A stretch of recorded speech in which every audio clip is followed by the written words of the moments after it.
வணக்கம், இது உங்கள் தமிழ் சைனிக். இந்த வீடியோவில் வந்து பார்த்தீங்கன்னாக்கா ஒருத்தரோட 5 மாதத்தோட போராட்டம், அதாவது இது நம்ம சேனலில் கான்டாக்ட் பண்ண பிறகு 5 மாதம் வந்து நம்ம ஒரு முறையும் எப்படி வந்து நம்ம வந்து இதை ஃபேஸ் பண்ணோம். ஸோ அந்த ப்ராப்ளத்தை எப்படி வந்து நம்ம இன்றைக்கி வந்து நம்ம எப்படி சால்வ் பண்ணியிருக்கோம் அப்படின்ற பற்றி தான் இந்த வீடியோவில் வந்து டீட்டெயிலாக வந்து பேச போகிறோம். ஸோ இந்த 5 மாதத்துக்கு முன்னாடி அவங்க என்ன பண்ணாங்க, எப்படி பண்ணாங்க, யாருக்கிட்ட பண்ணாங்க, அதை பற்றி நம்ம வந்து பேச விரும்பலை. ஸோ அது வந்து அவருக்கு வந்து ப்ராப்ளம் இருந்தது, அவருக்கு தெரியாமல் இருந்திருக்கலாம், இல்லை தெரிஞ்சிருக்கலாம், இல்லை நம்மளோட சேனல் பார்த்து அவங்களுக்கு பிபிஓவில் இந்த மாதிரி ப்ராப்ளம் இருக்குதுன்னு சொல்லிட்டு தெரிஞ்சு அதுக்கப்புறம் நம்மளை வந்து தொடர்பு கொண்டு இருக்கலாம். ஏதோ ஒரு முறையில் அவங்க தெரிஞ்சுக்கிட்டு அவங்களோட ப்ராப்ளம் என்னன்னு சொல்லிட்டு தெரிஞ்சுக்கிட்டு நம்மளை வந்து தொடர்பு கொண்டாங்க. தொடர்பு கொண்ட பிறகு வந்து பார்த்தீங்கன்னாக்கா இன்றைக்கி டேட்டில் அவங்களோட ப்ராப்ளத்தை வந்து நம்ம சால்வ் பண்ணி கொடுத்துருக்கோம். ஸோ அது மூலிமா உங்களோட ப்ராப்ளம் இருந்தாச்சுனாக்கா நீங்கள் எப்படி வந்து இவருக்கு வந்து கிட்டத்தட்ட வயசு வந்து பார்த்தீங்கன்னாக்கா 70-75 மேலே வயதானவர் இவர். ஸோ இவரோட டேட் ஆஃப் ரிட்டையர்மெண்ட் பார்த்தாலே தெரியும், 1987 இவர் வந்து ரிட்டையர்மெண்ட் ஆனவர். ஸோ அந்த டைமில் ரிட்டையர்மெண்ட் ஆனவங்களோட டாக்குமெண்ட்டு இன்றைக்கி டேட்டில் நம்ம வந்து டிஜிட்டலாக மாற்றும் போது எவ்வளோ ப்ராப்ளம் வருது, அந்த ப்ராப்ளத்தை நீங்கள் எப்படி வந்து சால்வ் பண்ணணும் அப்படின்றத பற்றி தான் இந்த வீடியோவில் வந்து நம்ம டீட்டெயிலாக பேச போகிறோம். ஸோ அதுக்கு முன்னாடி என்னோடய வேண்டுகோள் என்னென்னு பார்த்தீங்கன்னாக்கா, ஃபஸ்ட் டைம் நம்ம சேனல் பார்க்குறவங்க மறக்காமல் சேனலில் சப்ஸ்கிரைப் பண்ணிவிட்டு பக்கத்தில் இருக்க பெல் ஐக்கானை கிளிக் பண்ணிங்க. அதே போல் சேனலில் இருக்க பழைய வீடியோ பார்த்து ஷேர் பண்ணியும் சேனலுக்கு சரி பென்ஷனுக்கு சரி உங்களோட சப்போர்ட் வந்து கொடுங்க. ஸோ இந்த மாதிரி உங்களுக்கு ப்ராப்ளம் இருக்குது, அது வந்து நம்மளோட சேனல் மூலிமா உங்களோட ப்ராப்ளத்தை சால்வ் பண்ணணும் அப்படின்னு விரும்புகிறவங்க நீங்கள் நம்மளோட சேனலில் மெம்பர் ஆகிட்டு உங்களோட டாக்குமெண்ட் சென்ட் பண்ணிவிட்டு உங்களோட ப்ராப்ளத்துக்கான சொல்யூஷன் என்ன இருக்கோ அதோட கைட்லைன் வாங்கி நீங்களே கூட பண்ணிக்கலாம், இல்லை நம்ம சேனல் மூலிமாவும் அது வந்து பண்ணிக்கலாம்.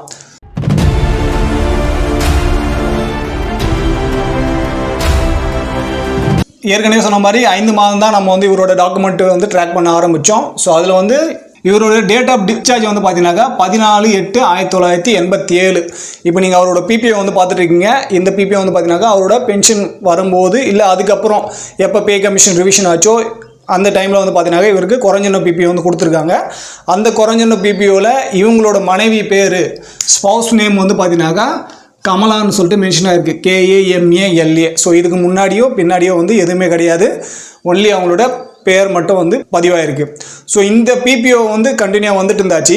எப்போ இவருக்கு வந்து ஸ்பாஸில் மைக்ரேட் ஆச்சோ, அதாவது பேப்பராக இருந்தது டிஜிட்டலாக மாறும்போது அப்போ வந்து பார்த்தீங்கன்னாக்கா இங்கே ஒரு சில தவறுகள்லாம் நடந்தாச்சு. ஸோ மைக்ரேஷன் டைமில், ஸோ அந்த மைக்ரேஷன் பீரியடில் வந்து பார்த்தீங்கன்னாக்கா மைக்ரேஷன் ஆன பிறகு இவருக்கு இவங்களோட ஸ்பவுஸ் நேம் குமாரி கமலான்னு சொல்லிட்டு ஆட் ஆகிடுச்சு. ஸோ முன்னாடி வந்து பார்த்தீங்கன்னாக்கா குமாரி வந்து ஆட் ஆகிடுச்சு. ஸோ இந்த குமாரி கமலா அப்படின்றது வந்து பார்த்தீங்கன்னாக்கா நம்மளோட டைட்டில் வந்து இங்கே ஆட் பண்ணிட்டாங்க. ஸோ ஃபஸ்ட் நேமில் வந்து பார்த்தீங்கன்னா குமாரியும், செகண்ட் நேமில் வந்து லாஸ்ட் நேமில் வந்து பார்த்தீங்கன்னாக்கா கமலாவும் வந்து ஆட் பண்ணிட்டாங்க. ஸோ இப்போ இங்கே இந்த குமாரியை எப்படி எடுக்குதுன்னு சொல்லிட்டு அவருக்கு தெரியாமல் அவர் வந்து ட்ரை பண்ணார். ஸோ அதுக்கப்புறம் நம்மளோட சேனல் வந்து தொடர்பு கொண்டு இப்போ வந்து பார்த்தீங்கன்னாக்கா நம்ம ஒன்று அது வந்து எப்படி பண்ணியாச்சு அப்படின்னு சொல்லிட்டு பார்க்கலாம். ஸோ ORP 3 ரிவிஷன் ஆச்சு. அது வந்து 2024 1 ஜூலைலேருந்து நம்மளுக்கு கிடைச்சாச்சு. அதோட இம்ப்ளிமெண்ட் வந்து பார்த்தீங்கன்னாக்கா செப்டம்பரில் தான் ஆச்சு. ஸோ அந்த டைமில் இவருக்கு வந்து பிபிஓ வந்து ஜென்ரேட் ஆச்சு. ஸோ அது வந்து அதோட டேட் வந்து பார்த்தீங்கன்னாக்கா 21 செப்டம்பர் 2024 இவருக்கு பிபிஓ ஜென்ரேட் ஆகிருக்கு, ஸ்பாஸ் பிபிஓவை. அதை நீங்கள் இப்போ பார்த்துட்ருக்கீங்க. ஸோ அதில் வந்து இவரோட ஸ்பவுஸ் நேம் வந்து என்னவா இருக்குது அப்படின்னு சொல்லிட்டு பாருங்கள். அதே போல் ஸ்பவுஸ் டீட்டெயில்ஸில் என்னெல்லாம் மிஸ் ஆகிருக்கு, Aadhaar card, mobile number, PAN card, இந்த மாதிரி வந்து பார்த்தீங்கன்னாக்கா எல்லாமே வந்து இங்கே மிஸ் ஆகிருக்கு. ஸோ எதுவுமே அப்டேட் ஆகாது இருந்தாச்சு 21 செப்டம்பர் 2024 ஜென்ரேட் ஆன பிபிஓவில். ஸோ அதுக்கப்புறம் வந்து பார்த்தீங்கன்னாக்கா நம்மளோட ஃபஸ்ட்டு கரெக்ஷன், அதாவது நம்ம சேனலில் கான்டாக்ட் பண்ணி நம்ம ஃபஸ்ட்டு கிரீவன்ஸ் வந்து போடுது டேட்டா கரெக்ஷனுக்காக ஃபஸ்ட்டு அப்ளை பண்ணது வந்து பார்த்தீங்கன்னாக்கா 13 பிப்ரவரி 2025 ஒரு பிபிஓ ஜென்ரேட் ஆச்சு. ஆக்சுவலாக நம்ம வந்து 2ஆம் தேதி பிப்ரவரியிலே போட்டாச்சு. ஸோ அப்போது வந்து பார்த்தீங்கன்னாக்கா ஆன் டைமில் அவங்களோட ஆதார், மொபைல் நம்பர் இதெல்லாம் அப்டேட் ஆகிடுச்சு, அவரோட அட்ரஸ் எல்லாம் அப்டேட் ஆகிடுச்சு. மற்றபடி அவரோட நேம் ஸ்பவுஸ் நேம் சேஞ்சுக்காக நம்ம வந்து போட்டிருந்தாச்சு. ஏன்னா இவங்களோட முதல் நேம் வந்து பார்த்தீங்கன்னாக்கா கமலா தான். ஸோ இங்கே குமாரி ஆட் ஆனதுனால நம்ம இதை கூட ஆதார், மொபைல் நம்பராக கூட நேமுக்கான சேஞ்ச் டேட்டா கரெக்ஷனுக்கும் நம்ம வந்து ரெக்வஸ்ட் போட்டிருந்தாச்சு. அது வந்து ரெக்கார்ட் ஆஃபீஸ் வெரிஃபை பண்ணிட்டு தான் நம்மளுக்கு வந்து அப்ரூவல் ஆகும். நீங்கள் பேன் கார்டையோ இல்லை நேமையோ இல்லை டேட்டா பற்றியோ ஏதாவது இந்த மாதிரி முக்கியமான விஷயத்தை நீங்கள் வந்து டேட்டா கரெக்ஷன் வந்து பண்ணுறீங்க அப்படின்னாக்கா அது வந்து ரெக்கார்ட் ஆஃபீஸ் வந்து ஃபஸ்ட்டு வெரிஃபை பண்ணுவாங்க. அது வெரிஃபை பண்ணிவிட்டு அதுக்கப்புறம் தான் உங்களுக்கு பிசிஏ வந்து பிபிஓ ஜென்ரேட் பண்ணுவாங்க. ஸோ ரெக்கார்ட் ஆஃபீஸ் எதெல்லாம் வெரிஃபை பண்ணணுமோ அது கண்டிப்பாக வெரிஃபை பண்ணுவாங்க. ஸோ அந்த மாதிரி உங்களோட நேமுக்கான டேட்டா கரெக்ஷன் வந்து பார்த்தீங்கன்னாக்கா இங்கே ரிஜெக்ட் ஆகிடுச்சு. ஸோ அது ரிஜெக்ட் ஆன ரீசன் வந்து எதுவுமே சொல்லலை. ஸோ அதனால் நம்ம வந்து என்ன பண்ணியாச்சுனாக்கா நெக்ஸ்ட்டு சிபி கிராமில் கிரீவன்ஸ் போட ஸ்டார்ட் பண்ணிட்டோம். ஏன்னா நம்ம ஒரு டைம் வந்து டேட்டா கரெக்ஷன் கொடுத்தாச்சு. ஸோ அங்கே வந்து அவங்க ஆடிட் பண்ணி அதை வந்து ரிஜெக்ட் பண்ணதுனால நம்ம சிபி கிராமில் கிரீவன்ஸ் போட்டோம். அது எப்போன்னு பார்த்தீங்கன்னாக்கா 6 ஏப்ரல் 2025 நம்ம வந்து கிரீவன்ஸ் போட்டோம். ஸோ இந்த கிரீவன்ஸ் போட்டதுக்கு அப்புறம் கிட்டத்தட்ட பார்த்தீங்கன்னாக்கா இப்போ 2 மாதம் வந்து இது ஆயிடுச்சு. ஆக்சுவலாக சிபி கிராமோட டைமிங் வந்து பார்த்தீங்கன்னாக்கா 21 நாள்லேருந்து 30 நாளுக்குள்ளே நம்மளுக்கு வந்து கிரீவன்ஸ் வந்து சால்வ் பண்ணிவிட்டு அதுக்கான சொல்யூஷன் வந்து கொடுக்கணும். ஆனால் இங்கே வந்து பார்த்தீங்கன்னாக்கா 2 மாதம் எடுத்துட்டாங்க. ஸோ லேட் ஆனாலும் இன்றைக்கி டேட்டில் வந்து இவங்களுக்கு டேட்டா கரெக்ஷன் பண்ணிவிட்டு என்ன வந்து கிரீவன்ஸ் போட்டோமோ அது வந்து சக்ஸஸ்ஃபுல்லாக ஆகிட்டு இவங்களுக்கு டேட்டா கரெக்ஷன் ஆகிடுச்சு. ஸோ அந்த மாதிரி ஒரு ஸ்டெப்பை வந்து பார்த்தீங்கன்னாக்கா இங்கே ஸோ நம்ம கிரீவன்ஸ் போட்டது 6 ஏப்ரல் 2025 ரெக்கார்டுக்கு வந்து சிபி கிராம் வந்து த்ரூ பண்ணது வந்து பார்த்தீங்கன்னாக்கா 25 மே 2025 வந்து ரெக்கார்டுக்கு த்ரூ பண்ணிட்டாங்க. ஸோ ரெக்கார்டுக்கு த்ரூ பண்ண பிறகு ரெக்கார்டு வந்து பார்த்தீங்கன்னாக்கா அந்த சிபி கிராம் கிரீவன்ஸில் வந்து நம்ம என்ன மென்ஷன் பண்ணியிருந்தோமோ இந்த பென்ஷனரோட ஓல்டு பிபிஓவில் வந்து பார்த்தீங்கன்னாக்கா டேட்டா வந்து சரியாக இருந்தாச்சு. ஆஃப்டர் மைக்ரேஷனுக்கு அப்புறம் தான் இங்கே வந்து டேட்டா வந்து மிஸ்மேட்சாவோ இல்லை சேஞ்ச் ஆகிட்டு வந்திருக்கு. டேட்டா வந்து தப்பாக இருக்கிறதுனால ஓல்டு டேட்டா என்ன இருக்கோ அதாவது ஓல்டு பிபிஓவில் என்ன இருக்கோ அதே டேட்டாவை ஸ்பார்ஸ் பிபிஓலையும் எங்களுக்கு வந்து அப்டேட் பண்ணி கொடுக்கணும் அப்படின்னு சொல்லிட்டு நம்ம வந்து சிபி கிராமில் வந்து கிரீவன்ஸ் போட்டோம். ஸோ அந்த கிரீவன்ஸ் படி ரெக்கார்டுக்கு த்ரூ பண்ணாங்க. அது வந்து 25 மே 2025 வந்து த்ரூ ஆச்சு. ஸோ இங்கே 25 மே 2025 த்ரூ ஆன பிறகு ரெக்கார்டு வந்து இன்டியேட் பண்ணது வந்து பார்த்தீங்கன்னாக்கா 30 மே 2025 வந்து அவங்க அதை செக் பண்ண வெரிஃபை பண்ண ஸ்டார்ட் பண்ணிட்டாங்க. ஸோ இந்த வெரிஃபை பண்ண ஸ்டார்ட் பண்ணதுக்கப்புறம் 5 ஜூன் 2025 வந்து பார்த்தீங்கன்னாக்கா அதோட ஆடிட்டை வந்து முடிஞ்சாச்சு. அதாவது இந்த டேட்டா கரெக்ஷனுக்காக நம்ம என்ன வந்து ரெக்வஸ்ட் கொடுத்தோமோ அதோட ஆடிட் வந்து முடிச்சு 5 ஜூனுக்கே வந்து பார்த்தீங்கன்னாக்கா பிபிஓவும் ஜென்ரேட் பண்ணுறாங்க. அந்த பிபிஓ வந்து பார்த்துட்ருக்கீங்க. ஸோ அந்த பிபிஓவில் வந்து என்னென்ன சேஞ்ச் ஆகிருக்கு அப்படின்னு சொல்லிட்டு பார்த்தீங்கன்னாக்கா ஸோ இந்த பிபிஓவில் ஃபஸ்ட்டு வந்து பென்ஷனரோட ஆதார் கார்டு நம்ம வந்து அப்டேட் பண்ணல. ஆல்ரெடி நம்ம ஏற்கனவே அப்டேட் பண்ணி தான் இருந்தாச்சு. நெக்ஸ்ட் வந்து ஃபேமிலி ஆதார் வந்து ஏற்கனவே நம்ம அப்டேட் பண்ணிட்டோம். ஃபேமிலியோட மொபைல் நம்பரும் அப்டேட் பண்ணிட்டோம். ஃபேமிலியோட ஃபர்ஸ்ட் நேம் வந்து பார்த்தீங்கன்னாக்கா இங்கே குமாரின்னு இருந்தாச்சு. ஸோ குமாரின்ற இடத்த வந்து பார்த்தீங்கன்னாக்கா கமலாவை வந்து நியூ வேலைகளை மாற்றிட்டாங்க.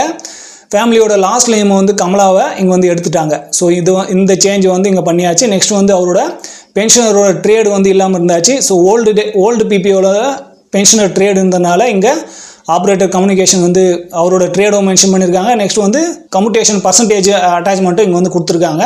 இந்த மாதிரி உங்களுக்கு பழைய பிபிஓவில் சரியான டேட்டா இருந்தாச்சு. புது பிபிஓ மைக்ரேஷனுக்கு அப்புறம் உங்களுக்கு வந்த பிபிஓவில் டேட்டா வந்து தப்பாக இருக்குது இல்லை தவறுதலாக வந்து பிரிண்ட் ஆகிருக்கு இல்லை அப்டேட் வந்து சரியாக ஆகலை அப்படின்ற பட்சத்தில் நீங்கள் இந்த வழிமுறையில் உங்களோட டேட்டா கரெக்ஷன் வந்து பண்ணிக்கலாம். ஸோ இந்த மாதிரி நம்ம பல வீடியோக்கள் வந்து மேக் பண்ணியிருக்கோம். ஒரு விஷயத்துக்கும் நேம் சேஞ்ச் பண்ணுறதுக்கு எப்படி, டேட்டா பற்றி சேஞ்சாக இருந்தால் எப்படி பண்ணணும், நேம் வந்து ஆட் ஆகலை அப்படின்னாக்கா அது எப்படி ஆட் பண்ணணும் அப்படின்னு சொல்லிட்டு ஒரு விஷயத்தையும் நம்ம வந்து ஸ்பார்ஸில் டீட்டெயிலாகவே வந்து சொல்லியிருக்கோம். ஸ்பார்ஸ்ன்ற பிளேலிஸ்ட்டில் அது வந்து ஆட் பண்ணியிருக்கோம். ஸோ ஸ்பார்ஸ் பிளேலிஸ்ட்டை நீங்கள் வந்து பார்க்கணும் அப்படின்னாக்கா மேலே ஐ பட்டனில் வந்து லிங்க் கொடுக்குறேன். ஸோ அங்கேருந்து நீங்கள் ஸ்பார்ஸில் என்னெல்லாம் பண்ணலாம் எப்படி பண்ணலான்ற அந்த தகவல் வந்து தெரிஞ்சுக்கலாம் அந்த வீடியோக்களை பார்த்து. டோட்டல் இந்த 5 மாதத்தில் வந்து பார்த்தீங்கன்னாக்கா கிட்டத்தட்ட நம்ம ஸ்பார்ஸில் வந்து ஒரு 30 முறையாவது லாகின் பண்ணி வந்து நம்ம செக் பண்ணியிருப்போம். நெக்ஸ்ட் வந்து இந்த சிபி கிராம் கிரீவன்ஸ் போட்ட பிறகு குறைஞ்சபட்சம் ஒரு 20 முறையாவது நம்ம வந்து இதை லாகின் பண்ணி ட்ராக் பண்ணியிருப்போம். அதாவது இந்த கிரீவன்ஸ் ஐடி வச்சு இது என்ன ஸ்டேட்டஸில் இருக்குது அப்படின்னு சொல்லிட்டு. ஸோ மினிமம் இவரோட லாகின் டைம் வந்து பார்த்தீங்கன்னாக்கா நம்ம வந்து லாகின் பண்ணி செக் பண்ணுது 50 முறையாவது இருக்கும். இவர்கிட்ட பேசுறது ஒரு கிட்டத்தட்ட ஒரு 15 முறையாவது இருக்கும். வாட்ஸ்அப்பில் மெசேஜ் பண்ணதும் வந்து பார்த்தீங்கன்னாக்கா கணக்கில் வராது. ஸோ இந்த மாதிரி வந்து பார்த்தீங்கன்னாக்கா ஒருத்தர்கிட்ட மினிமம் ஒரு 100 முறையாவது டோட்டலாக ஒருத்தருக்காக நம்ம வந்து இங்கே அவரோட ப்ராசஸ் வந்து நம்ம பண்ணியிருக்கோம். உங்கள் வீட்டில் இருந்து எங்கே நீங்கள் வந்து டாக்குமெண்ட் கிளியர் பண்ணுறதுக்காக போகிறீங்களோ இல்லை ஏதாவது அரசாங்க அலுவலகத்தில் போயிட்டு நீங்கள் பண்ணுறீங்க அப்படின்னாலும் ஒரு டைமும் போயிட்டு வரும்போதோ இல்லை ஒரு டைமும் நீங்கள் வந்து இதை ட்ராக் பண்ணும்போதோ லாகின் பண்ணி அவங்க வந்து செக் பண்ணுறாங்க அப்படின்ற பட்சத்தில் அங்கேயும் நீங்கள் வந்து மினிமம் சார்ஜ் வந்து கொடுக்குற மாதிரி தான் இருந்திருக்கும்.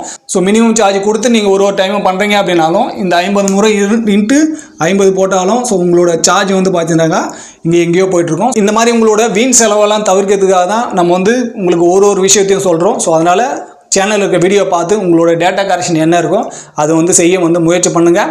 அப்படி முடியலன்ற பட்சத்தில் நீங்கள் நம்மளோட சேனலில் வந்து கான்டாக்ட் பண்ணி உங்களுக்கு என்ன சஜஷன் வேணுமோ அதை வந்து வாங்கிக்கலாம். கான்டாக்ட் பண்ணுறதுக்கு முன்னாடி நீங்கள் நம்மளோட சேனலில் மெம்பராக இருக்கணும். ஸோ மெம்பராக இருந்தால் மட்டும்தான் உங்களோட நீங்கள் பண்ணுற காலையோ இல்லை வாட்ஸ்அப்லேயோ வந்து ரிப்ளை கிடைக்கும்.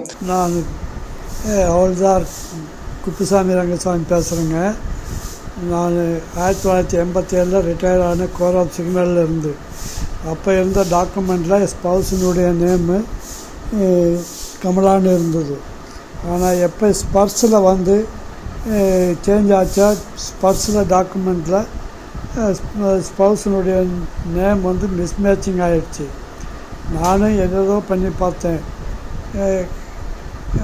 எல்லாமே ரிஜெக்ட் பண்ணிட்டானுங்க. ஸ்பர்ஸ்லேயும் சிக்னல் ரெக்கார்டில் இருந்தோம்.